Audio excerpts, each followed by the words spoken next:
I just think it's time your brother got a fair share. That's how she opened the conversation. Over lemon pie, like we were talking about vacation plans. I hadn't even finished my first bite when Mom slid the folder across the table. Inside were draft documents suggesting I transfer 50% of my startup shares to Eric for balance in the family, she said. I didn't answer right away. The dining room felt smaller than usual. Sunlight poured in through the stained glass window we'd installed last year, making the golden crust on the pie shimmer. I stared at it instead of her. I didn't want to raise my voice. Not again. Eric was leaning back, arms crossed, smirking like this had already been decided. Come on. Jules, you built it from Grandpa's money. That's family money. Shouldn't the family benefit? He said benefit like he'd ever shown up when I was pitching to investors in coffee shops or spending sleepless nights debugging code. Like he hadn't ghosted Mom for 3 years straight until I made the startup work and the press started calling. You think I owe you something, I finally said, folding the documents closed without looking. Grandpa left that money to me because I was the one who held his hand at the hospital. You were in Ibiza, Eric chuckled. Still took his money, though. Mom shifted in her seat. Sweetheart, no one's trying to take anything. We're just rebalancing. You're doing so well. It's not fair for Eric to have nothing while you have so much. So much. A company still pre-revenue, a burned-out life balanced on investor deadlines, a fridge with coffee and protein bars. They saw the media coverage, the awards, the polished keynote speeches. They didn't see the cost. I stood up. My chair scraped back loud. I'm not signing anything. And don't bring this up again. Eric scoffed. You really think you're that untouchable? No, I said quietly. I just know where I came from. And I'm not handing it over to someone who disappeared until it was convenient to remember we were family. I walked out before my hands shook. I didn't know it yet. But that moment, the pie, the folder, that last stare from my brother was the beginning of something much darker. Something I'd spend the next year unearthing, fighting, and surviving. The funny thing is, I used to defend him. When people asked where Eric was during Mom's surgery, I'd say he was on a work trip or stuck in traffic. The truth, I didn't even know what country he was in half the time. Meanwhile, I was scheduling her meds, cooking bland meals she never touched, and taking client calls from the hospital lobby, whispering so she could nap. I'd tell myself he just didn't know how to handle hard things. That I was stronger, so it made sense I'd take on more. It's amazing how long you can survive on that kind of self-deception. Years. In my case, after Dad passed, things got tighter. Mom's arthritis got worse. Her freelance gigs dried up. I was juggling 2 part-time contracts, tutoring at night, and still covering most of her rent. I did it without resentment, or so I thought. Back then, I believed that love was proven through sacrifice. Then came Grandpa's will. We gathered in that dusty office with the ancient clock ticking too loudly. Eric had just flown in from Bali, tanned and rested, smelling like someone else's life. When the lawyer announced that Grandpa had left everything to me, his savings, his stocks, even the land in Vermont, Eric's face twitched for the first time that day. I remember feeling embarrassed. I'd asked the lawyer if it was a mistake, but it wasn't. He said she was the only one who showed up. The lawyer explained, voice flat, every Friday night, without fail. Eric didn't protest then. He shrugged, mumbled something about karma, and left early. I remember watching him drive away in a rented Tesla. Window cracked, music up, like none of this mattered. I used the money to launch what would become Mindspring, a digital education platform for low-income communities. Grandpa had always believed in second chances, and I wanted to build something that did too. For 3 years, Eric stayed quiet. I assumed he was off chasing the next passport stamp or charming someone new into funding his crypto ideas, until I got that message from Mom last week. Family dinner, just us. Sunday. I miss you. It should have tipped me off. She never asked for dinners, not since I moved out. And when I stepped into that kitchen and saw the folder already on the table, I knew this wasn't a reunion, it was a setup. Looking back now, I wonder if they ever truly believed they had a right to it, or if they just thought I wouldn't fight back. That old version of me, the girl who paid, covered, fixed, and smiled. Maybe they thought she was still in here somewhere, but they missed something. When you've spent years building something from nothing while watching the people you once loved only show up when the light's good and the wine's poured, you learn a different kind of strength. One that doesn't scream or beg, one that waits. The call came at 3:12.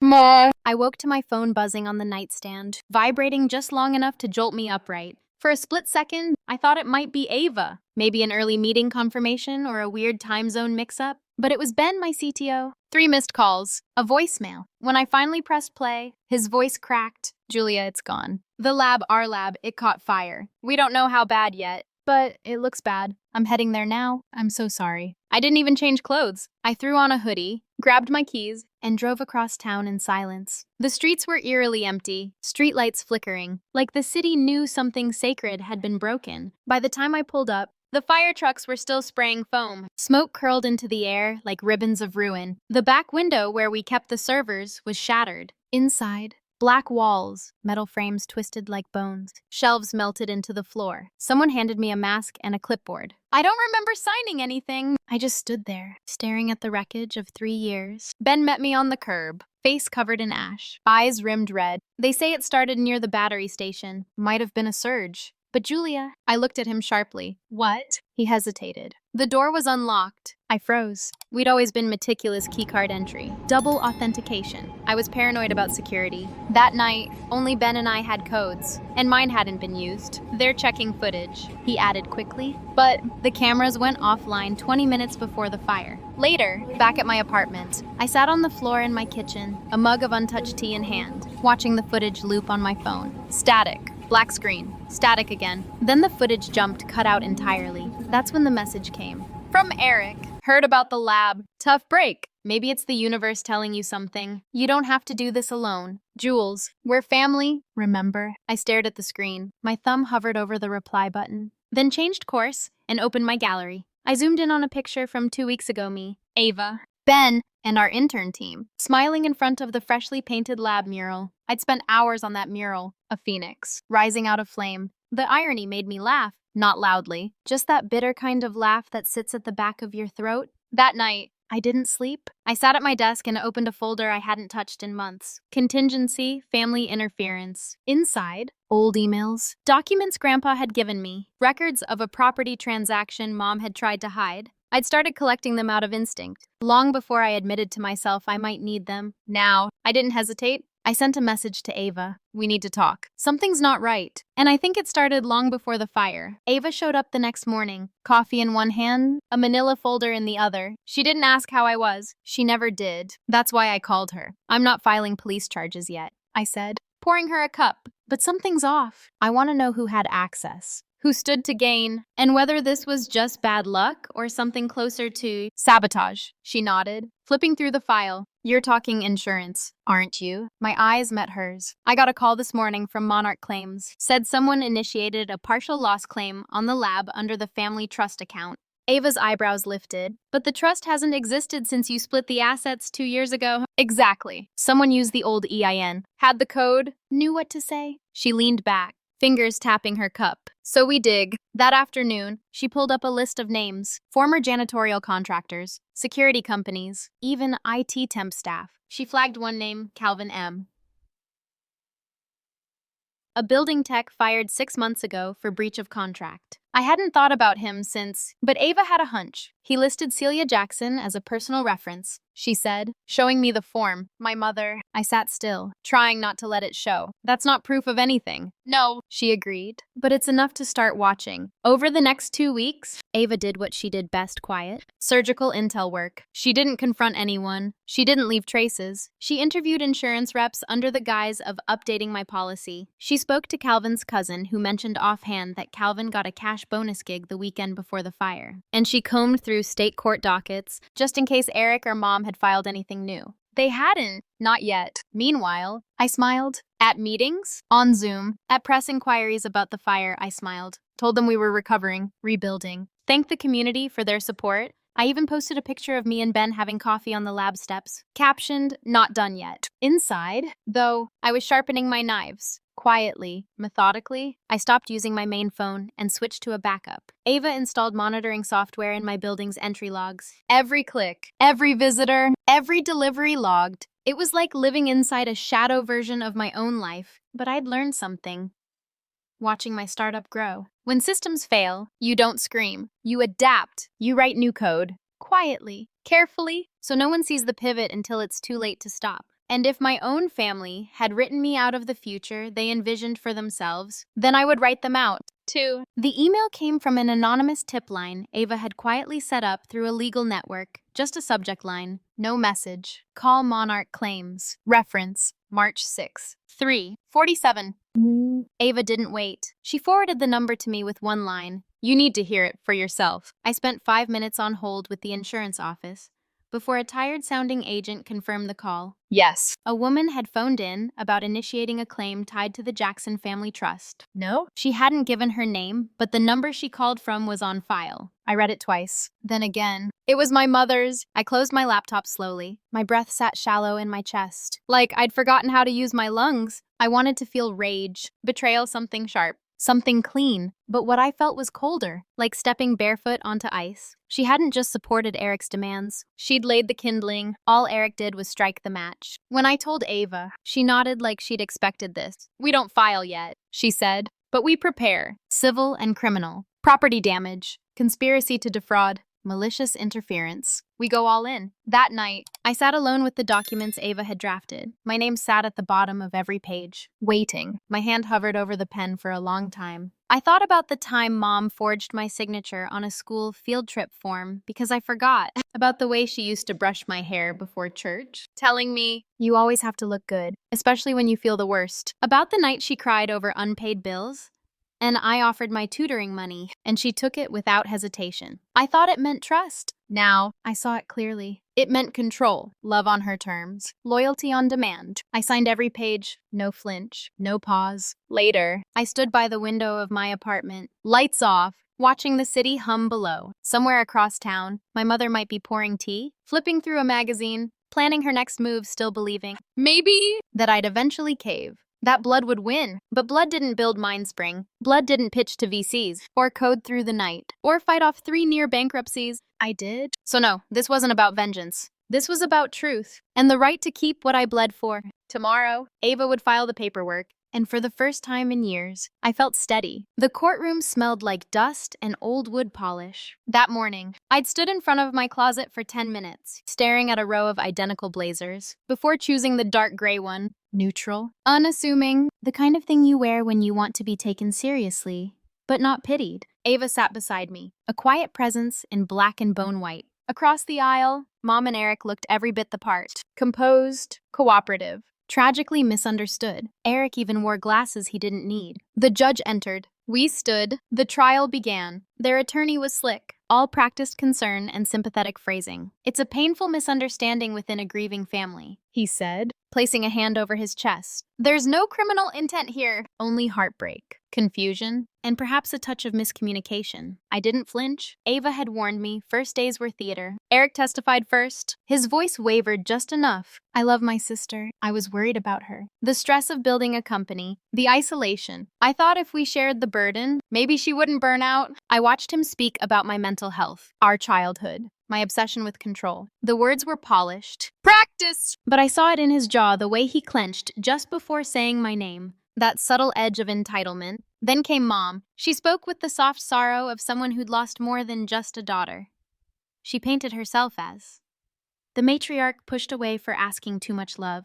Julia has always been independent, but that doesn't mean family shouldn't offer guidance. She took Grandpa's inheritance, Yes. but it belonged to all of us, in spirit. We just wanted to be a part of her journey. My hands stayed folded. I didn't speak, not yet. By day's end, the courtroom emptied slowly. Reporters hovered in the hallway. One asked if I had a comment. I didn't stop walking. That night, Mindspring started trending on Twitter. Not because of the fire, but because someone leaked the trial documents. People debated, was I punishing my family? Protecting myself? Greedy. Brave. Ava texted. You okay? I replied. They're playing the sympathy card. It's working. She answered. Not for long. We still had cards to play. But until then, I sat in the dark of my apartment, lit only by the screen of my phone, watching strangers argue about my life, and wondering how many more days I had to survive before the truth finally lit the room. Ava stood slowly. She approached the bench with the kind of calm that made people nervous, holding a slim silver USB. "Your Honor," she said, voice measured.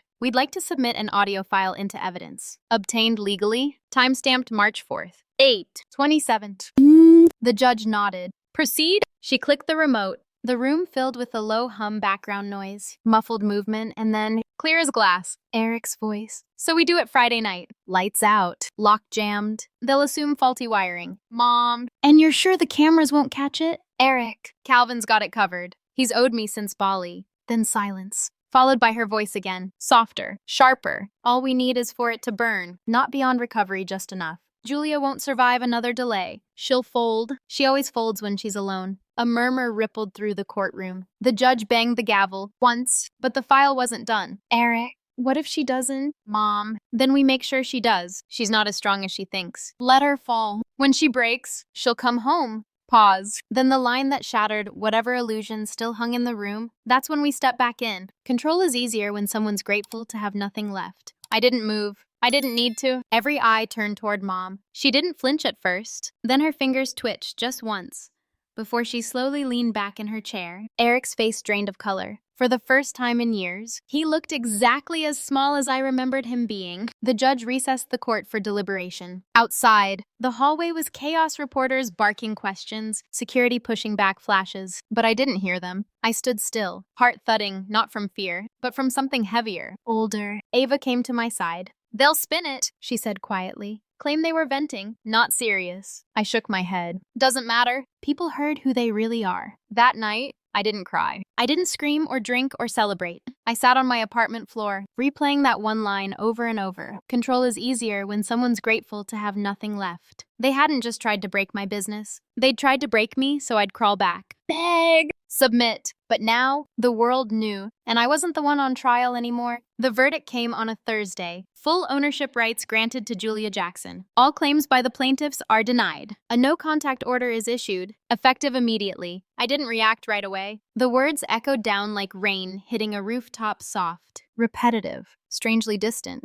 Around me, people were moving. Ava squeezed my hand. Reporters bolted for the exit. I just stood there, spine straight, eyes fixed ahead. It was over. Outside, the courthouse steps were packed. Cameras, microphones, strangers holding signs. Team Julia was trending now. There were edits of me online, me standing in front of the lab mural, me testifying. Even me walking silently, head high, like some quiet warrior people suddenly remembered to admire. But I didn't stop. I got in the car with Ava and rode in silence. We didn't speak until we reached the old office, what was left of it. Ash still lined the corners of the windows. The mural was gone, but the frame that held it remained. Scorched, but standing. I reached out and touched it. Warm. Solid. Still here. By week's end, Mindspring's main investors reached out. So did 2 new venture funds. The buzz had shifted no longer about a company in flames, but about a founder who'd refused to fold under fire. A survivor. A strategist. I took the calls, politely. Then I asked for time. I wasn't interested in applause. Instead, I spent the weekend in Vermont, Grandpa's old land. The cabin was still standing, still smelled like cedar and stubbornness. I brewed tea, sat by the lake, and watched the water do what it always did, move forward, without asking for permission. On Sunday night, I typed a post. We rebuilt Mindspring from ashes, not because we had something to prove,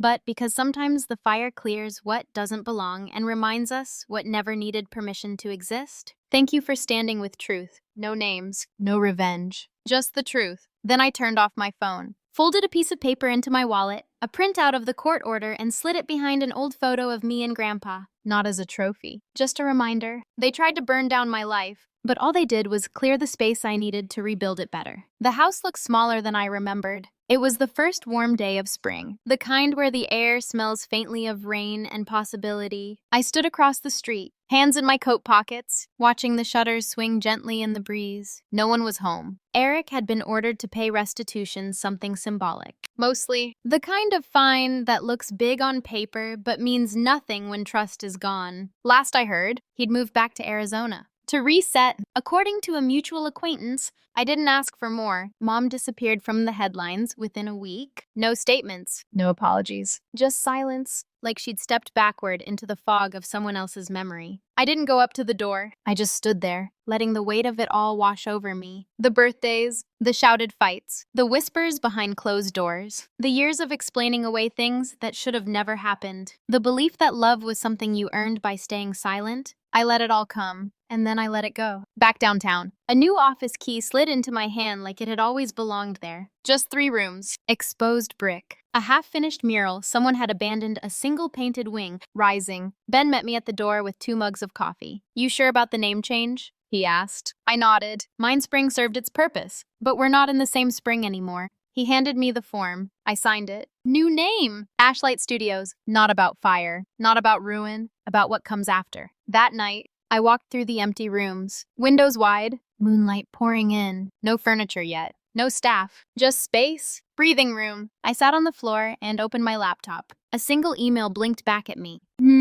Jackson, I saw your interview. I just left my family's business. I want to build something of my own. I've never coded before, but I'm ready to try. Thank you for showing me it's okay to start again. I smiled. For the first time in years, I wasn't carrying anyone else's story, just mine. 6 months later, Ashlight launched its first community initiative. We called it the Phoenix Grant, a full-ride tech fellowship for women who had walked away from controlling families, toxic jobs, or burned bridges. No GPA requirement, no fancy references, just one essay. What would you build if no one stood in your way? The first winner was a single mom from Detroit. She'd escaped a marriage where even her email passwords were monitored. In her essay, she wrote, "I don't want revenge. I want freedom." I read it twice. Then I cried. Not the bitter kind from the past, but the soft kind that makes you feel like something finally landed where it belongs. At the launch, we didn't invite press, no ribbon cutting, just the recipients, their stories, and a single framed photo on the wall.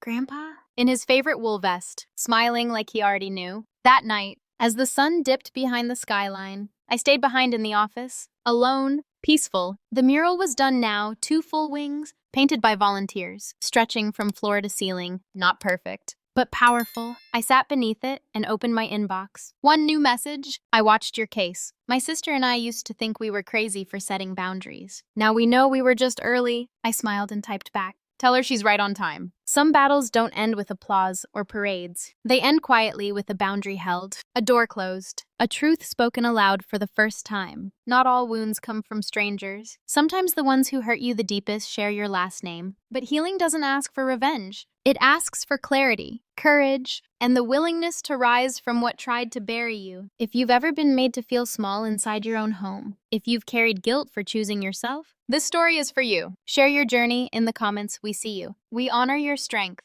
And if this story touched something deep inside you, hit subscribe and turn on notifications, because the next story might just be yours.